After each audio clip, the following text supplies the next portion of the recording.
High, গরম যা পড়েছে আর ফ্রিজে বোতল বাইরে বোতল মানে প্রচুর বোতলের দরকার। কারণ এবারে উত্তপ্ত গরম পড়েছে, যা গরমের বাইরে আর বোতল আমাদের একটু স্টাইলিশ হলে জল খেতেও ভালো লাগে। আর এই গরমে জল খাওয়াটা খুবই দরকার।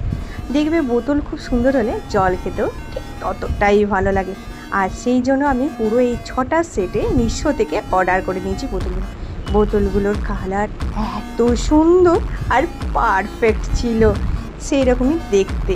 তোমাদের একটা ছোট্ট টিপস দিই, যখন এরকম খালি বোতল রাখবে তোমরা বাড়িতে, তখন 2টো করে লং দিয়ে রাখবে, তাহলে বোতলে কোনো রকম গন্ধও ছাড়বে না আর বোতলটা অনেক দিন পর্যন্ত ফ্রেশ থাকবে। এবার বলো তো এই 6টা বোতলের সেটটা কীরকম লাগছে তোমাকে? আমার তো বেশ লেগেছে এই 6টা সেটটা, দারুণ লেগেছে। যার যে কালারটা পছন্দ সেই কালারটা নিয়ে নাও। লিঙ্ক দরকার হলে কমেন্ট করে জানিও।